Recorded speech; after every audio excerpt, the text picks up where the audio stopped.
High viewers, ఒక జర్నలిస్ట్గా ఉన్నప్పుడు పర్టికులర్ రాజకీయ పార్టీని సపోర్ట్ చేస్తూ నేను మాట్లాడకూడదు. బట్ కళ్ళ ముందు కనిపిస్తున్న నిజాలు మాట్లాడొచ్చుగా. రైట్. ఆ వేళ చూసినట్టయితే ఈ వైసీపీకి సంబంధించి వాళ్ళ నాయకులు ప్రచారం చేయడానికి వెళ్తున్న మూమెంట్లో మాకొద్దు బాబు అన్నట్టుగా జనాలు వెళ్ళిపోతా ఉన్నారు.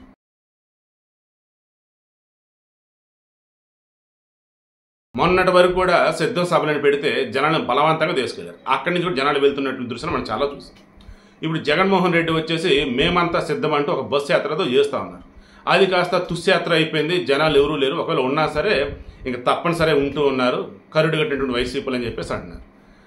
మొన్న ఏకంగా విజయసాయిరెడ్డికి సంబంధించి బతిలాడుకోవాల్సి వచ్చింది. ఆయన పక్కన ఒక వ్యక్తి, పెద్ద ఆయన, అమ్మా మీరు వెళ్ళిపోతున్నారు, మేము చూస్తున్నాం, భోజన ఏర్పాట్లు కూడా చేశారు, మీరు రావాలి అని అంటూ ఉన్నా సరే, బోబెడతా అన్నా సరే మీరు చెప్పే మాటలు మాకు వద్దురా బాబు అన్నట్టుగా వెళ్ళిపోతున్నారు. ఇక దాంతో అందరి దృష్టి కూడా పవన్ కళ్యాణ్ చేయబోయే వారాహి యాత్ర మీద దృష్టి పడింది. ఈ మూమెంట్లో మరి చంద్రబాబు నాయుడు ఏం చేస్తున్నారు, ఆయన కూడా ప్రజాగలం అని చెప్పేసి ప్రచారయాత్ర చేస్తా ఉన్నారు. మరలా ఆయన వెళ్తున్నటువంటి సభలు కావచ్చు, అని పెడుతున్న సమావేశాలు కావచ్చు, అనూహ్య స్పందన వస్తూ ఉంది. మరి నిన్న మాట్లాడుకున్నట్టుగా ఉంది, ఆల్మోస్ట్ వైసీపీకి సంబంధించి ఓటమి అనేది ఖాయమైందంటే ఖాయమైంది అన్నట్టుగా జనాల స్పందన కనిపిస్తుందయ్యా అని చెప్పేసి. ఎందుకంటే చంద్రబాబు నాయుడు గారు ఆయన సభలో సమావేశాలు ఏం చేస్తున్నారు, చాలా క్లారిటీగా ఆయన ఉన్నప్పుడు సంక్షేమ పథకాలు ఏమున్నాయి, ఆయన గవర్నమెంట్ ఉన్నప్పుడు డెవలప్మెంట్ అనేది ఏం చేశారు అది ఎక్స్ప్లెయిన్ చేస్తూ, జగన్మోహన్ రెడ్డి పరిపాలనలో విధ్వంసం అన్నది ఎలా ఏంటి అనేది చూపిస్తూ రెండు కంపేర్ చేస్తూ పక్కన పెట్టి ముందుకు వెళ్తా ఉన్నారు. సో భారీ స్పందన వస్తుంది ఆయనకు సంబంధించి. ఇక ఇప్పుడు మేమంతా సిద్ధమంటూ జగన్మోహన్ రెడ్డి, ప్రజాగలం అంటూ చంద్రబాబు నాయుడు, వారాహి విజయ్ భేరి అన్నట్టుగా మన పవన్ కళ్యాణ్ గారి యొక్క యాత్ర. దీనికి సంబంధించి ఈ షెడ్యూల్ చూస్తే నాకు భలే ముచ్చటేసింది. లిమిటెడ్ టైంలో బెస్ట్ అన్నట్టు మన మోడీ గారు ఒకనొక మూమెంట్లో మన్ కీ బాత్లో నేను విన్నా, limited employees but maximum governance. ఉద్యోగులు తక్కువే ఉంటారు కానీ పరిపాలన పరంగా, అభివృద్ధి పరంగా, సంక్షేమాలు అందించే విషయంలో వచ్చేసి ద బెస్ట్ అన్నది మ్యాక్సిమం, అంటే ఇంకా ఎంతైనా సరే ఎక్కువ అన్నట్టు ఆ వేలో చెప్పవచ్చు. అలా ఇప్పుడు పవన్ కళ్యాణ్ గారికి సంబంధించి ఎన్నికల సమయం ఎంత ఉంది ఏంటి అన్నప్పుడు మే 23, మే 13 ఎన్నికలు. ఇప్పుడేంటి ఇక్కడ హార్డ్లీ 1.5 month ఉంది. ఈలోపు ఏం చేయాలి, మొత్తం 175 అసెంబ్లీ నియోజకవర్గాలు ఆంధ్రప్రదేశ్లో. మొత్తం ఎన్డీఏ కూటమి అన్నప్పుడు ఇక్కడ మెయిన్ కనిపిస్తున్నది టీడీపీకి సంబంధించి చంద్రబాబు గారు అండ్ మన జనసేన సంబంధించి పవన్ కళ్యాణ్ గారు. ఇక బీజేపీ అన్నప్పుడు పురంధేశ్వర్ గారు, తర్వాత మన కిరణ్ కుమార్ రెడ్డి గారు, ఎందుకంటే మెయిన్ వాళ్ళే కాబట్టి. ఇక రిమైనింగ్ వాళ్ళు ఉన్నా సరే ఫేస్ ఆఫ్ ద బీజేపీ అంటే ఇక వీళ్ళు కనిపిస్తూ ఉంటారు. సో ముగ్గురు కలగలిపి, అంటే 3 పార్టీలు ఎన్డీఏలో ఉన్న కలగలిపి మన సభ ఒకటి పెట్టున్నారు బొప్పూడి దగ్గర. మోదీ గారు సైతం వచ్చి ఉన్నారు. అప్పుడు ప్రోటోకాల్ వైలేషన్ పాల్పడిన వారికి సంబంధించి పోలీసుల మీద, రిమైనింగ్ వాళ్ళ మీద చర్యలు కూడా తీసుకుంటూనే ఉన్నారు. సో ఇప్పుడు పవన్ కళ్యాణ్ సంబంధించి ఆయన ఎలా ఉందంటే ప్లానింగ్ సీరియస్ నాకు భలే నచ్చింది. ఈరోజు సాయంత్రం పిఠాపురానికి సంబంధించి అక్కడ ఫస్ట్ వర్మ గారు ఎవరైతే ఉన్నారో, ఇది టీడీపీకి సంబంధించి మంచి పట్టున్న ఆయన, 2014లో టీడీపీ ఆయన టికెట్ ఇవ్వకపోతే ఇండిపెండెంట్గా పోటీ చేసి భారీ మెజారిటీతో గెలుచున్నాడు. సో ఆయన మొన్న పవన్ కళ్యాణ్ గారు ప్రచారం కూడా రావాల్సిన అవసరం, నేనే గెలిపిస్తా పవన్ కళ్యాణ్ చెప్పేసి అన్నారు. అలా కాదు, పద్ధతి ఎలా ఏంటనేది చంద్రబాబు గారు పిలిచారు, ఎక్స్ప్లెయిన్ చేశారు, అంత కూల్. ఆయన ఏ చెప్తే అది నేను చేస్తా అన్నట్టుగా చెప్పేశాడు ఆయన.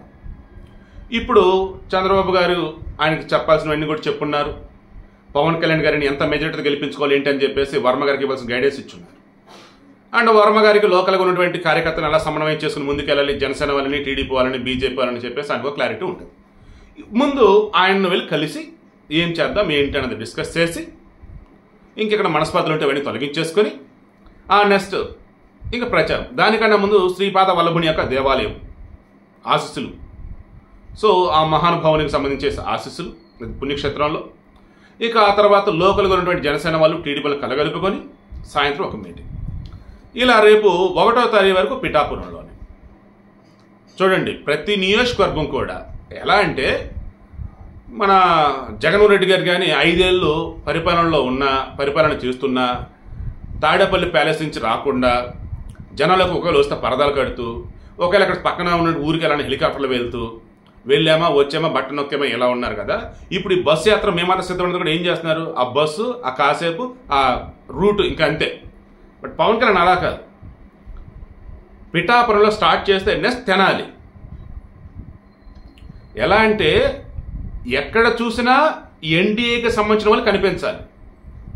ప్రతి చోట కూడా వీళ్ళు రేపు అధికారంలోకి వస్తే ఏం చేస్తారు, ఎంత బెస్ట్ ఇస్తారో చూపించాలి. సంక్షేమం కంటిన్యూ అవుతూనే డెవలప్మెంట్ ఏంటనేది చూపించాలి. అది ఎక్స్ప్లెయిన్ చేయాలి, అర్థమయ్యేలా చెప్పగలగాలి. అప్పుడే కదా ఓట్లు పడతాయి. అందుకని ఓ పక్క చంద్రబాబు గారు, అటు పక్క వచ్చేసి లోకేష్, ఇటు పక్క వచ్చేసి పవన్ కళ్యాణ్. సో పవన్ కళ్యాణ్ ఏం తీసుకున్న పిఠాపురం తర్వాత వచ్చేసి తెనాలి.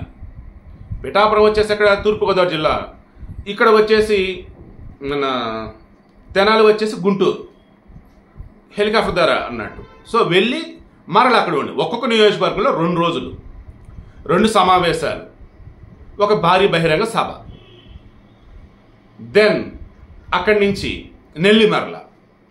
నెల్లిమర్ల నుంచి మరలా స్టార్ట్ చేస్తే ఆ నెక్స్ట్ వచ్చేసి అగైన్ మరలా విశాఖ జిల్లాలో కొన్ని ప్రాంతాలు, తూర్పుగోదావరి జిల్లాలో కొన్ని ప్రాంతాలు, పశ్చిమ గోదావరి జిల్లాలో కొన్ని ప్రాంతాలు. ఎక్కడైతే జనసేనకి మంచి పట్టు ఉందో, గ్రిప్ ఉందో అక్కడ టీడీపీలు పోటీ చేస్తున్నా, బీజేపీలు పోటీ చేస్తున్నా, కూటమిలో భాగంగా వారందరూ కూడా ప్లస్ అయ్యే విధంగా పవన్ కళ్యాణ్ సమావేశాలు కానీ, అదేవిధంగా అక్కడ ఉన్నటువంటి సమన్వయపరుచుకుని ముందుకు వెళ్ళడం కానీ, ఈ మూమెంట్లో మరలా ప్రతి నియోజకవర్గంలో కూడా గ్రామ స్థాయి, బూత్ స్థాయి, మండల స్థాయిలో ఉన్నటువంటి జనసేన కార్యకర్తలు కానీ, వీర మహిళలు కానీ వారితో కూర్చొని ఏంటి లోటుపాట్లు ఏమైనా ఉన్నాయా, ఈ ఎన్నికలకు సంబంధించి మనం ఎలా ముందుకు వెళ్దాము, అండ్ ఎన్డీఏ కూటమిలో భాగం ఉన్నాం కదా, టీడీపీ వాళ్ళు ఎలా ఉన్నారు, బీజేపీ వాళ్ళు మీతో ఎలా ఉన్నారు ఏంటి, ఇవన్నీ చూసుకొని ఎక్కడికక్కడ వారికి ధైర్యం చెప్తూ, ఎక్కడికక్కడ ప్లానింగ్ వైజ్ ఎన్నికల్లో గెలిస్తే ఎలా ఉంటుంది ఏంటని ముందు ఎక్స్ప్లెయిన్ చేస్తూ, ఫ్యూచర్ ఫోర్కాస్టింగ్ని చూపిస్తూ, ఇలా అంటే ఒక విజన్, ఒక ప్లానింగ్ ఉంటే ఎలా ఉంటుంది ఏంటన్నది చంద్రబాబు విషయం మనం చాలా సందర్భాలు చూసాం.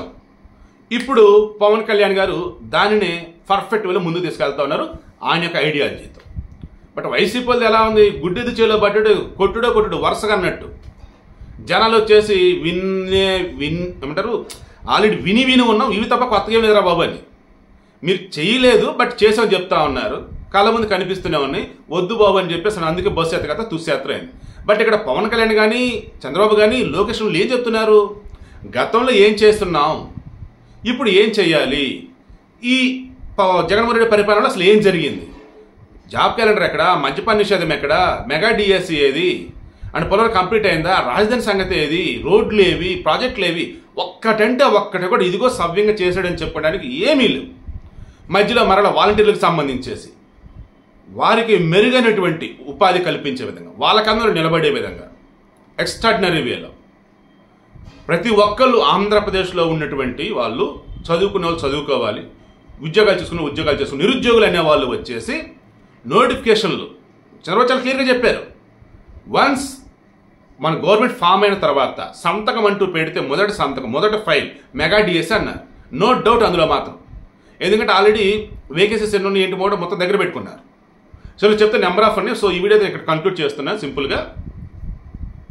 ఒక పర్ఫెక్ట్ ప్లానింగ్తో టైం వైజ్ చూసుకొని, ఏదో నియోజకవర్గాలు కనపడ్డన్నట్టు కాకుండా 2 రోజుల పాటు ఆ నియోజకవర్గంలో ఉంటూ సమావేశాలు పెట్టుకుంటూ, ఆ తర్వాత అక్కడ ఉన్నటువంటి అందరూ కూడా కలుపుకుంటూ, టీడీపీ, బీజేపీ, జనసేన కలుపుకుంటూ వాళ్ళందరూ సమావేశాలు నిర్వహిస్తూ ఇంటర్నల్గా భారీ బహిరంగ సభ ఒకరోజు. అంటే చూడండి, ఆల్మోస్ట్ ఆ నియోజకవర్గం మొత్తం కవర్ అయినట్టు. ఇంకా అవి ఇటు పక్క ఆల్రెడీ ప్రజాగరం అని చెప్పేసి చంద్రబాబు గారు ఉంటూనే ఉన్నారు, ఓ పక్క లోకేష్ చేస్తూనే ఉన్నాడు, అంటే బీజేపీ చేస్తూనే ఉన్నారు. జగన్మోహన్ రెడ్డి గారు ఏదైతే అంటూ ఉన్నారో ఒక్కడిని చేసి ఒక్కటి చేశాను, ఏం ఒక్కడిని చేసి కదా ఆయన విషయం పక్కన పెట్టాడు. మాకు రాష్ట్రం కావాలి, రాష్ట్రం యొక్క అభివృద్ధి కావాలి, నీదేముందయ్యా, నీకు ఛాన్స్ ఇచ్చారు, నువ్వేం చేశారో, నువ్వు ఏం చేసావో జనాలు చూశారు. ఇంకా ఈ ఏడుపులు, పెడబొబ్బులు, సొల్లు కబుర్లు ఇవన్నీ మాకు వద్దయ్యా అని ఆల్రెడీ కొంతమంది జనాలు ఓపెన్గానే అంటూనే ఉన్నారు. సో జనాలకి ఏం కావాలో, ఏం జరిగిందో ఎక్స్ప్లెయిన్ చేస్తూ, వీళ్ళు ఏం చేయగలరో చెప్తూ ముందుకు దూసుకుపోతున్నారు ఎన్డీఏలో, కూటమిలో వాళ్ళు. ఈ వేలో మాత్రం ఒక నియోజకవర్గంలో 2 రోజులు ఉండేలాగా పవన్ కళ్యాణ్ ఏదైతే ప్లాన్ చేస్తున్నారో అది మాత్రం సింప్లీ సూపర్.